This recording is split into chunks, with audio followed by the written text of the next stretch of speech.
గోవిందాయ నమః. వరలక్ష్మి వ్రతం మనం మహిళలందరం కూడా భక్తి శ్రద్ధలతోటి ఉన్నంతలోనే చక్కగా ఆనందంగా అమ్మవారికి జరుపుకునే పండుగ. మరి అందరూ జరుపుకోవాలి కదా, మధ్యతరగతి, దిగువ మధ్యతరగతి, పేదవారు అందరూ జరుపుకోవాలి పండుగ. కాబట్టి అందరూ కూడా జరుపుకునే విధంగా అందరినీ దృష్టిలో పెట్టుకొని ఈ పండుగ గురించి ఎలా చేసుకోవాలి అనే విధి విధానాల గురించి ఈ వీడియోలో నేను వివరించబోతున్నాను. గుర్తుపెట్టుకోండి, అంగరంగ వైభవంగా రకరకాలు పెట్టుకొని చేసుకునే వాళ్ళ గురించి నేను ఏమీ మాట్లాడటం లేదు. ఎవరికి తోచినంతలో వాళ్ళు చేసుకోవచ్చు, చూపించుకోవచ్చు. కానీ నేను ఈ వీడియోలో ఎక్స్ప్లెయిన్ చేస్తుంది అది తేలికగా, సింపుల్గా, డబ్బు లేని వాళ్ళు కూడా, చాలా బిజీగా ఉండేవాళ్ళు కూడా, అసలు ఇంతకుముందు ఎప్పుడు చేయని వాళ్ళు కూడా శ్రద్ధతోటి చేసుకోవాలి అనుకుంటే అసలు సింపుల్గా చేసుకునే మెథడ్ ఏమిటి అనేసి వివరిస్తున్నాను, గుర్తుపెట్టుకోండి. అలాగే ఈ వ్రతము పెళ్ళి కావలసిన ఆడపిల్లలు, చిన్నపిల్లలు, కొత్తగా పెళ్ళైన వారు, గర్భవతులు అంటే కాస్త 5 నెలల వరకు అట్లాగంటే కాస్త కూర్చోగలిగిన వారు, కాసేపు అయినా సరే, మరి నెలలు నిండిన తర్వాత అవసరం లేదు. అలాగే కాస్త చిన్నపిల్లలు ఉన్నవారు, అంటే ఈ జాత శౌచం అవన్నీ కూడా అయిపోయేసేసి బాలింతలు ఉంటారు కదా, బాలింతలు, అలాగే భర్త లేని మహిళలు అందరూ చేసుకోవచ్చు. వృద్ధురాళ్ళు, వయసు అయిపోయిన మహిళలు, భర్త లేని వయసు అయిపోయిన మహిళలు అందరూ చేసుకోవచ్చు. వీళ్ళే చేసుకోవాలి, పెళ్ళై భర్త ఉన్న వాళ్ళే చేసుకోవాలి. ఇలాంటి నియమాలు ఏమీ లేవు. ఎలా చేసుకోవాలి? ఉదయం వేళలో మీకు పొద్దునే బ్రహ్మ ముహూర్తంలో కుదిరితే అప్పుడు, కుదరకపోతే ఇంట్లో కాస్త పని అది చేసుకోవాలి కదా. మహిళలు అందరికీ పని వాళ్ళు ఉండరు కదా. పైగా నేను ఈ వీడియో అందరి కోసం చెప్తున్నాను, ముఖ్యంగా పేదవాళ్ళని, బిజీగా ఉండేవాళ్ళని దృష్టిలో పెట్టుకొని. మీకు కాస్త ఇంట్లో పనులు అయిపోయిన తర్వాత 9కో 10కో 11 గంటలకైనా సరే, మధ్యాహ్నం భోజనం లోపలైనా సరే మొదలు పెట్టుకోండి. లేదా అసలు పొద్దున్నే కుదరదు అనుకుంటే సాయంత్రం వేళ 5 గంటల తర్వాత, 5 గంటల నుంచి 8-8:30 లోపలైనా సరే చిన్నపాటి పూజగా అయినా సరే చేసుకోవచ్చు. ఒక టైం అనేది ఏమీ లేదు. అలా అని మరి అర్ధరాత్రులు అపరాత్రులు చేయకండి. అర్ధరాత్రులు రాత్రులు పూట చేసే పూజలు కావి. వరలక్ష్మి వ్రతం అంటే ఉదయం వేళ, లేదంటే సాయంత్రము కాస్త మస్క చీకటి పడిన తర్వాత కూడా కాస్త ఆ టైం లోపల చేసేసుకోవచ్చు. 8 లోపల అట్లాగా చిన్నపాటి పూజగా చేసేసుకోవచ్చు. మరి ఈ పూజకి ఏమి కావాలి అంటే ఒక చిన్న ఫోటో ఉంటే చాలు. ఒక చిన్న లక్ష్మీదేవి ఫోటో ఉంటే సరిపోతుంది, ఇంకేమీ అవసరం లేదు. కరెక్టేనండి. కలశాలు, దానికి చీరలు చుట్టి, వాలు జడలు వేసి, దానికి మరలా ఇంకొక బంగారపు వాలు జడ పెట్టి, దానికి 10 కిలోల మల్లెపూలు తీసుకొచ్చి చుట్టి, పూలతో డెకరేషన్ చేసి, రకరకాల దీపాలు పెట్టి, వెండి కలశం పెట్టి, దానికి కొబ్బరికాయ, వీటికి డెకరేషన్లు ఇవేమీ అక్కర్లేదు. అవి పెట్టుకొని చేసుకునేవాడు చేసుకోండి. నేను కూడా ఆ వీడియోలు చూసి ఆనందించి ఒక లైక్ కొడతాను. నేను చెప్తుంది జనరల్గా సాధారణ మధ్యతరగతి పేద మహిళలు, అలాగే బిజీగా ఉండే మహిళల కోసం మాత్రమే, గుర్తుపెట్టుకోండి. మరలా కొందరు ఏడిచి చచ్చిపోతారు, సత్యమామ పూజలు చేసుకోవద్దుంటుంది, 50 రూపాయల్లోనే చేసుకోమంటుంది, 30 రూపాయల్లోనే చేసుకోమంటుంది అనేసి. అంటే వేలు ఎక్కడ తీసుకొస్తారు? అందరూ తేలేరు కదా. మరి సిటీల్లో ఒక రూమ్లో బ్రతికే వాళ్ళు ఉన్నారు, బడ్జెట్ వేసుకొని బ్రతికే వాళ్ళు ఉన్నారు, రెక్కాడితే కానీ డొక్కాడని వాళ్ళు ఉన్నారు. వాళ్ళందరూ కూడా మన సనాతన ధర్మంలో ఉండేవాళ్లే కదా. వాళ్ళు కూడా ఎంతో కొంత చేసుకుంటూనే కదా వాళ్ళకి దేవుడి మీద నిష్ట ఉండేది. మరలా మతాలు మారిపోతున్నారు అనేసి మనమే ఏడుస్తాం. కాబట్టి నేను 30 రూపాయల్లోనే కదా, 10 రూపాయల్లో కూడా పూజ చెప్తాను. అసలు 10 రూపాయలు కూడా అక్కర్లేదు. ప్రేమగా ఒక నమస్కారం చేసి అక్కడెక్కడన్నా పువ్వు దొరికితే వీధిలో ఒక పువ్వు కోసుకొచ్చి పెట్టినా సరే అది కూడా పూజ అవుతుంది. కాబట్టి ఒక ఫోటో ఉంటే చాలు, ఫోటో పెట్టుకొని చేసుకోవచ్చు. లేకపోతే మట్టి బీపీఓపితో చేసి లక్ష్మీదేవి బొమ్మలు ఉంటాయి, అవి ఉంటే అవన్నీ పెట్టుకోవచ్చు. అది కాదనుకుంటే ఇప్పుడు ఈ డస్ట్ ఉంటుంది కదా, మార్బల్ డస్ట్, వాటితోటి పోత పోసిన చిన్న క్యూట్గా ఉండే లక్ష్మీదేవి విగ్రహాలు, చిన్న బొమ్మలు ఉంటాయి, అవి పెట్టుకోవచ్చు. లేదా ఇత్తడివో రాగివో చిన్న విగ్రహాలు ఉంటే అవి పెట్టుకోవచ్చు. వెండి ఉన్నా పెట్టుకోవచ్చు, లోపల బౌలుగా ఉన్నా పెట్టుకోవచ్చు. మీ దగ్గర ఏ ఉన్నా సరే అది మీరు లక్ష్మీదేవిగా భావించి ఆ విగ్రహాన్నో బొమ్మనో ఫోటోనో పెట్టేసేసుకోవచ్చు. 4 పువ్వులు, 2 అగరొత్తులు, ఒక దీపం సరిపోతుంది. దానికి మీకు ఎంత ఖర్చు అవుతుంది? 2 అగరొత్తు పుల్లలు, 4 పువ్వులు, ఒకంత దీపము, కాస్తంత నైవేద్యం, చాలా ఆవిడకి. దానికి మీకు ఎంత ఖర్చు అవుతుంది? ప్రశాంతంగా సింపుల్గా అంత ఫోటో పెట్టుకోండి. వెంకటేశ్వర స్వామి, లక్ష్మీదేవి అనే ఫోటోలు ఉంటాయన్నమాట, అది పెట్టుకోండి, బొమ్మలు పెట్టుకోండి. మీరు శుభ్రంగా తలస్నానం ఏదో చేస్తారు కదా, చేసేసి మీకున్నంతలో మంచి చీరో డ్రెస్సో ఏదో వేసేసుకోండి, బొట్టు పెట్టుకోండి, అంతే.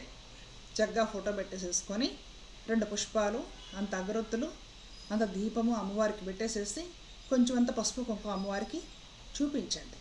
అది ఆమె నిండా పోయక్కర్లేదు. పసుపు కుంకుమ సమర్పించమంటే చూపించి తర్వాత ఆ పసుపు తీసుకెళ్ళి నువ్వు సున్నిబిడిలో కలుపుకొని నువ్వు స్నానం చేయాలి అమ్మవారికి సమర్పించింది.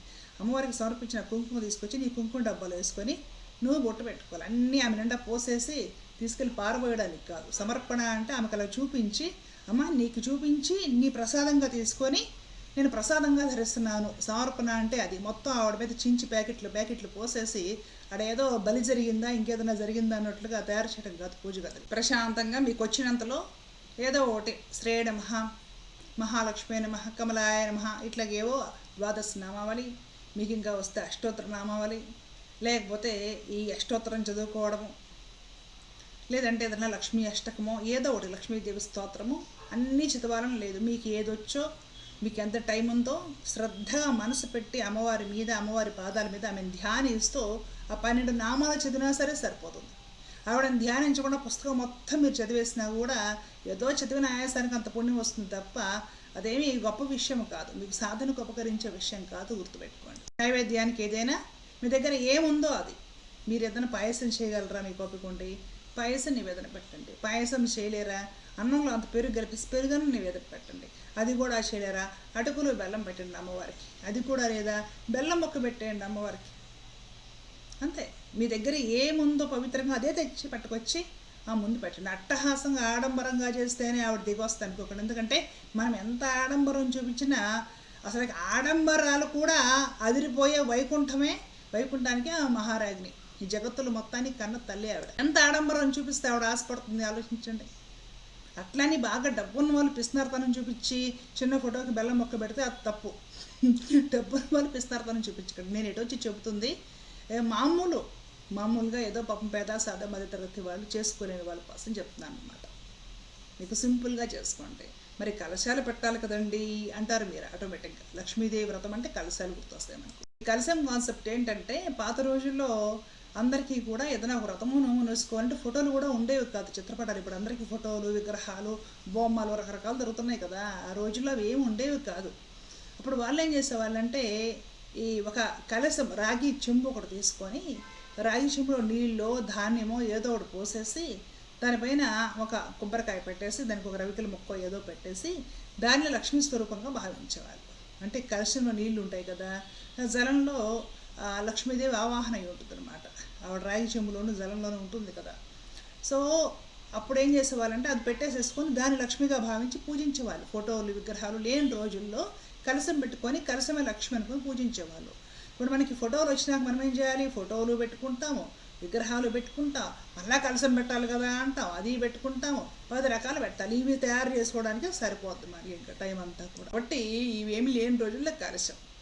మరలా కలశంలో ధాన్యాలు ఏదైనా ఉంటే ఆ ధాన్యం కూడా మనం వాడుకుంటాం. బియ్యం పోస్తున్నాం అనుకోండి, బియ్యం మనం వాడుకుంటాం వంటల్లోకి. లేదు కలశంలో రాగి చెంబులో జలం పోసాం అనుకోండి, ఆ జలంలో మళ్ళీ పసుపులు కుంకాలు అవన్నీ వేసేయకూడదు. జలం పోసి అట్లాగే ఉంచేసేసి మనం ఆరాధించిన తర్వాత గంట ఏమో పడుతుంది కదా, ఆ కలశం తీసిన తర్వాత ఆ రాగి చెంబులో నీళ్లు హెల్త్కు మంచిది. రాగి చెంబులో నీళ్ళు తాగుతారు కదా అందరూ, ఇప్పుడు కాపర్ వాటర్ తాగాలంటున్నారు కదా. ఆ నీటిని మీరు తీర్థంగా తాగేయాలి. 2-3 గ్లాసులు అవుతాయి చెంబులో నీళ్ళు, ఒక 2 గ్లాసులు అవుతాయి. ఇంట్లో కూడా తాగేయాలి. ఇప్పుడు ఏం చేస్తారు, ఆ చెంబులో ఒక కలశం అంటారు, అది రాగిది ఉండదు, అది వెండిదో ఇంకోటో ఫ్యాషన్గా ఉండేది పెడతారు. దాంట్లో వాటర్ ఏవో పోస్తారు, దాంట్లో పసుపు కుంకుమ అక్షంతులు ఏవో కొన్ని డబ్బులు కాయిన్స్ మొత్తం వేసేస్తారు, పైన కొబ్బరికాయ పెడతారు, డెకరేషన్ చేసేస్తారు అద్భుతంగా. అయిపోతాయి అయిపోయినా మళ్ళీ అన్నీ పీకేస్తారు డెకరేషన్ చేసేసి. దాని నీళ్ళు తీసుకొస్తే చెట్ట దగ్గర పారమోస్తారు. ఎందుకు చేశారు, మీరు ఏం పొందారు బెనిఫిట్స్ అంటే ఎవరి దగ్గర సమాధానం ఉండదు. ఇంకా మనం ఇట్లాంటివి ఏదైనా విడమని చెప్పండి, మమ్మల్ని పూజలు చేసుకోవద్దు అంటుంది సత్యభామ, మమ్మల్ని కలిసి పెట్టుకోవద్దు అంటుంది అంటారు. పెట్టుకోండి అమ్మా, మీకు నచ్చినట్లు చేసుకోండి, వైభవంగా చేసుకోండి. మేము చూసి ఆనందించి లైక్ కొడతాం మీరు కానీ వీడియోలు పెట్టారంటే. నేను చెబుతుంది నా ఛానల్ ఫాలోవర్స్కి ప్రేమపూర్వకంగా, వాళ్ళు చాలా తేలికగా డబ్బు లేకపోయినా పరిస్థితి సరిగ్గా లేకపోయినా పెద్ద టైం లేకపోయినా సరే చేసుకునే విధంగా చెప్తున్నా. కుదిరితే నేను చేసిన పూజ కూడా మీకు అప్లోడ్ చేసి చూపించే ప్రయత్నం చేస్తాను. అలాగే భర్త లేని మహిళలు కూడా కుంకుమ ధరించవచ్చు. భర్త లేని మహిళలు కూడా మహాలక్ష్మీదేవికి ఆ రోజున పూజ చేసుకోవచ్చు. భర్త ఉన్నవాళ్ళే చేసుకోవాలని లేదు, అసలు భర్తలకి వీళ్ళకి ఈ పూజలకి ఏ సంబంధం లేదు. పూజ చేసుకోవడం అనేది ఒక మనిషికి సంబంధించిన వ్యక్తిగతమైన విషయము. మామూలు మహిళలకు, మామూలుగా ఇళ్లలో ఉండే మహిళలకు నిర్దేశించబడిన ఏ పూజ ఏ వ్రతమైనా సరే సింపుల్గా తేలికగా మీ మనశ్శాంతి కోసము మీ ఆనందం కోసము ఇంట్లో మీరు చేసుకోవచ్చు. తీవ్ర దేవతలు తాంత్రిక దేవతలు వాడి జోడి గృహస్థులు పోకూడదని నేను ఎన్నోసార్లు చెప్పాను. అవి కాకుండా మిగతావి మీకు ఇష్టమైనవి ఏమైనా సరే సింపుల్గా చేసుకోవచ్చు.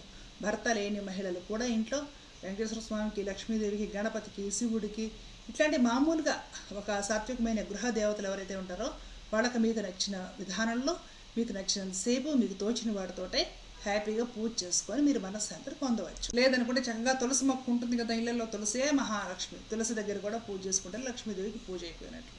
ఇదొక తేలిగ్గా చేసుకునే పూజా విధి. ఇది కాదు అనుకుంటే ఒక వరలక్ష్మి వ్రతము అనేసి ఒక బుక్లెట్ బుక్ ఒకటి వస్తుంది అనమాట. ఆ బుక్ను ఫాలో అయిపోతూ బుక్ ప్రకారం ఇవి పెట్టాలి అవి పెట్టాలి ఇవన్నీ పెట్టుకుంటూ చేసుకుంటూ పోయే ప్రాసెస్ ఒకటి ఉందన్నమాట. ఆ ప్రాసెస్ చేసుకునే వాళ్ళు ఆ ప్రాసెస్ కూడా చేసుకోండి. మీరు ఏం చేసినా కూడా మీరు సింపుల్గా ఆ ప్రాసెస్ కాకుండా ఈ పూజ చేసుకుందామంటే పూజ చేసుకుంటే బుక్లో చెప్పినట్టు ఫాలో అవ్వలేదు కదా లక్ష్మీదేవి మీకేం శాపాలేమి ఇవ్వదు. లేదా బుక్లో చెప్పినట్టు ఫాలో అయిపోతా శ్రద్ధ పెట్టకపోయినా కూడా మీకేం పుణ్యమేమి రాదు. మీరు చిన్నపాటి శ్రద్ధాభక్తులతో త్రికరణ శుద్ధితోటి పూజ చేసుకున్నా, లేదంటే బుక్ చూసి ఫాలో అవుతూ మీకు అంత ఓపిక ఉంటే దాని ప్రకారం అన్నీ అక్కడ అమర్చి ఒక సెట్టింగ్ వేసేసి దాని ప్రకారం తూచా తప్పకుండా చేసుకున్నా, మీరు ఎలా చేసినా కూడా అమ్మవారు ఫైనల్గా చూసేది మీ శ్రద్ధాభక్తులు. మీకు అసలు శ్రద్ధాభక్తులతోటి ప్రేమపూర్వకంగా ఇష్టపూర్వకంగా నన్ను ఆరాధించారా, ధ్యానించారా, ప్రేమతో నాకు నమస్కారం చేశారు లేదా అనేదే అమ్మవారు చూస్తుంది తప్ప హంగు ఆర్భాటాలు ఆవిడ చూడదు. అట్లా అని ఉన్నవాళ్ళు పిస్నార్తనంతో చేయొద్దు, లేని వాళ్ళు సోషల్ మీడియాలో అవన్నీ చూసేసి విలాసాలకి ఖర్చులకి పోయి ఉన్న 10 రూపాయలు పోగొట్టుకోవద్దు. ఒకసారి అందరూ పెట్టాల్సిన అవసరం లేదు. అమ్మవారికి చీరలు, జాకెట్లు, గాజులు మొత్తం తీసుకొచ్చి పెట్టాల్సిన అవసరం ఏమీ లేదు. ఉన్నవాళ్ళు పెట్టుకోండి, లేని వాళ్ళు పెట్టాల్సింది నమస్కారమే అంతే. మీకున్నదేదో సమర్పించి పుష్పత్రం పుష్పం ఫలం తోయమని పరమాత్ముడే భగవద్గీతలో చెప్పాడు. మీకున్న 2 అగరొత్తులో అంత కొబ్బరికాయో బెల్లమో ఒక దీపమో మీకున్నదేదో సమర్పించేసి ఒక స్తోత్రం, అది రాకపోతే తెలుగులో ఒక పాట, అది రాకపోతే ఒక నమస్కారం. అమ్మ అనే పదం కంటే కూడా గొప్ప పేరు ఏమి లేదు అమ్మవారికి. అమ్మ అనే పదమే ఆవిడకి సర్వశ్రేష్టమైన అత్యంత ప్రేమైన పదం. ఏమి రాకపోతే అమ్మ జగన్మాత అని నమస్కారం చేసుకోవడం. పోతే ఎంతమందికి తాంబూలాలు ఇవ్వాలి, ఎంతమందిని ఇంటికి పిలవాలి, ఎవరికి రిటర్న్ గిఫ్ట్లు ఇవ్వాలి, ఏం చేయాలి అవన్నీ కూడా మీరు పెట్టుకున్నవి మీకు నచ్చినట్లు చేసుకోండి. అసలుకి అందరినీ పిలవాల్సిన పని లేదు. ఒక పూజ చేసుకోవడానికి అందరిని పిలవాల్సింది ఏంటి? మీకు తోచినందులో చేసుకోండి, ప్రశాంతంగా చేసుకోండి. ఆ తర్వాత మీకు అంత ఓపికగా ఉంటే ఎవరైనా పేదలకి ఇంత అన్నం ఏదన్నా ప్యాక్ చేసేసి ఆ బయట స్ట్రీట్ బెగ్గర్స్ ఉంటారు వాళ్ళకి ఇచ్చిరండి. చిన్న చిన్న డిస్పోజల్ బాక్సుల్లో అంత అన్నం ప్యాక్ చేసి వాళ్ళకి ఇవ్వండి, వాళ్ళు తింటారు. మీకు ఓపిక ఉంటే ఈ శ్రావణ మాసంలో ఎవరైనా ఒక పేద ఆడపిల్లలు ఉంటారు కదా మీ ఇంటి చుట్టూ, ఒక పేద పిల్లకి ఒక గౌన్ కొని ఇవ్వండి, ఒక డ్రెస్ కొని ఇవ్వండి, వేసుకుంటుంది. అది అమ్మవారు వేసుకున్నట్లే. ఆమెకు పట్టు చీరలు పెట్టి అవే పట్టు చీరలు సేమ్ పట్టు చీరలు మనం కట్టుకొని ఆమె పక్కన మనం నుంచొని ఫోజులు ఇచ్చి ఇవి ఎవరి ఆనందమో ఆరాటం పడుతుంది. నేను దేనికి కాదు తప్పు అని చెప్పడం లేదు, కానీ ఇట్లా ఆమెకే పెట్టాలి, ఆమెకేదో ఇస్తేనే ఆ చీరను చూసి ఆవిడ ఆనందిస్తుంది అనుకోకండి. ఒక పేద మహిళ ఎవరన్నా మీ చుట్టుపక్కల చాలా పేదరాలు ఉంటే ఆవిడకు చీర కొని తీసుకెళ్ళి ఇచ్చినా కూడా ఆవిడ ఆనందిస్తే లక్ష్మీదేవి ఆనందించినట్టు. ఒక పేద పిల్లకి గౌన్ తీసుకెళ్ళి ఇచ్చినా కూడా ఆ పిల్ల వేసుకొని ఆనందిస్తే లక్ష్మీదేవి ఆనందించినట్లే. మనం పూజలు చేసుకుంటూ పోయే కొద్దీ మన హృదయ వైశాల్యం పెరగాలి. మనం పూజలు చేసే కొద్దీ ఆ భగవతి మహాలక్ష్మీదేవి సమస్త ఆడ ప్రాణుల్లోనూ, ఇంకా చెప్పండి సమస్త జగత్తులోనూ ఆవిడే కనపడాలి. మనం పూజలు చేసుకుంటూ పోయే కొద్దీ ఈవిడ భర్త ఉన్న ముత్తైదువ, ఆవిడ భర్త లేని వితంతువు, ఇలాంటి ఆరాటం ఆలోచనలు పోవాలి. మనం పూజలు చేసుకుంటూ పోయే కొద్దీ ఆర్భాటాలు హంగులు మొత్తం దిగిపోయి నువ్వు ఇంట్రావర్ట్ అయిపోవాలి. నీవు భగవంతుడితో డైరెక్ట్ కనెక్ట్ అయిపోవాలి. ఆ స్థితికి నువ్వు వెళ్ళిపోవాలి. ఆ స్థితికి నువ్వు చేరడం కోసమే ఇలాంటివన్నీ పెట్టుకొచ్చారు. కాబట్టి తాంబూలాలు, రిటర్న్ గిఫ్టులు, కలశాలు, అవి ఇవి వైభవాలు, హంగులు ఇవన్నీ కూడా చేసుకునే వాళ్ళు హాయిగా చేసుకుంటారు. మనము సోషల్ మీడియాలో చూసి లైక్ కొట్టి ఎంకరేజ్ చేసి సంతోషిద్దాం.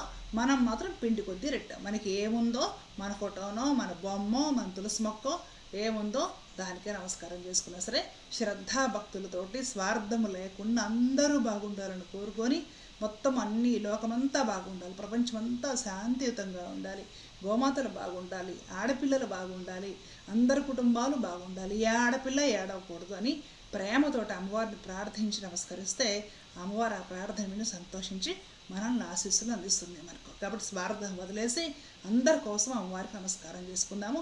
ప్రేమపూర్వకంగా ఉత్సాహంగా ఉన్నంతలోనే మనం పూజ చేసుకుంటే మనము పవిత్రంగా త్రికరణ శుద్ధిగా అమ్మవారికి అందరి కోసము నమస్కారం చేసుకుంటే అది అసలైన వరలక్ష్మి వ్రతానికి అర్థం. ఆ స్థితికి ఆ స్థాయికి అందరూ చేరాలని కోరుకుంటూ మీ అందరికీ ముందుగా వరలక్ష్మి వ్రతం శుభాకాంక్షలు తెలియజేస్తున్నాను. ధర్మరక్షత రక్షత. జై శ్రీమన్నారాయణ. కృష్ణార్పణ.